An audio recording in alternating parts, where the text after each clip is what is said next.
Voilà. Les amis, on va s'occuper d'innovation dans la région et croyez-moi, il y en a grâce à Nathalie. Eh oui, je vais vous présenter notre Silicon Valley à nous, Sophia Antipolis, effectivement, dans les hauteurs, comme tu l'as dit tout à l'heure. Alors, c'est vraiment un lieu qui attire tous les ingénieurs, les chercheurs, les industriels. Donc, deux innovations. La première, ce robot, les amis. Regardez-le, c'est le robot Kiwan. Alors, il est marrant comme tout. Alors, on est assez loin du robot Nao Pepper que je vous ai déjà présenté là. C'est juste un bras articulé. Regardez, il bouge tout seul. Il n'est pas trop anthropomorphe celui-là. Non, c'est clair. Alors, c'est l'ensemble qui est vendu. C'est le robot et le démonstrateur. Ce petit bras articulé, ce qui est important, c'est de regarder le petit doigt là, au bout là, ce petit doigt tactile, comme le nôtre qui permet justement de faire des démonstrations. Eh bien, regardez en image comment ça fonctionne. Une petite démonstration. Vous allez voir, Mado, bientôt vous allez croiser peut-être ce petit robot quand vous ferez vos courses dans les supermarchés ou bien dans les magasins. Donc, il est assez étonnant. Il va remplacer finalement le travail des vendeurs. C'est pas vraiment remplacer les vendeurs parce que justement, il va plutôt les soulager des tâches les plus rébarbatives. Vous savez qu'on pose souvent les mêmes questions. Comment ça fonctionne, voilà. Et bien là, ce robot, il est programmé pour vous expliquer ça clairement, étape par étape. Il indique le mode d'emploi. C'est génial. C'est pédagogique et surtout, il vous montre. Là, il peut vous démontrer justement tous ces objets que vous souhaitez acheter. Eh bien, ce petit robot, il a été pensé, il a été développé à Sophia Antipolis et on est parti faire un tour, justement, chez ceux qui ont eu l'idée de ce robot, cette jeunesse qui innove. Et là encore, vous allez voir comment ils travaillent. C'est assez intéressant. Donc, ils sont partis, en fait, du constat qu'il y avait de plus en plus d'objets connectés. C'est vrai qu'on est entouré aujourd'hui d'objets connectés, d'objets high-tech. Et il faut avoir le temps, de bien les présenter au grand public, de bien identifier les différentes fonctionnalités possibles. C'est long et donc notre robot Likiwan, ou encore le robot doigt, on l'appelle ainsi, il est d'une patience infinie.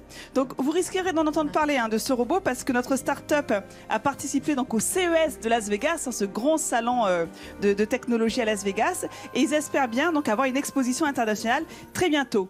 Autre entreprise que je vais vous présenter aussi qui a été développée dans ce pôle d'excellence là dans les hauteurs. Regardez ces lunettes. Alors celle-là d'abord. Vous voyez tous ces capteurs? Il y en a un peu partout. Oui, ça on les voit bien, oui. Voilà. Il y a une Sans quinzaine, lunettes en plus. Il y a une quinzaine de capteurs. Alors, attention, c'est les lunettes nues, je vais les présenter parce que c'est intéressant de voir tout ce dispositif qu'on ne verra plus une fois qu'elles seront habillées comme celles qui sont juste à côté. Et effectivement, ces lunettes, elles sont connectées et intelligentes. Et tous ces capteurs, ils sont là pour justement récupérer plein de données intéressantes. Mado, ça va vous intéresser. Regardez de nouvelles démonstrations en images. Imaginez que vous êtes en train de conduire votre voiture tranquillement. Et puis là, petit coup de fatigue. Ça peut arriver, c'est un grand classique. Et bien justement, la somnolence, voilà, en voiture. Et bien tous ces capteurs, donc ils sont là pour récupérer des données sur le clignement des paupières, le mouvement de la tête, les bâillements, la température du corps ou encore la vitesse du mouvement des yeux. Et donc ces données vont permettre d'analyser votre état de fatigue pour éviter les endormissements au volant. Et en cas de grosse fatigue, qu'est-ce qui se passe?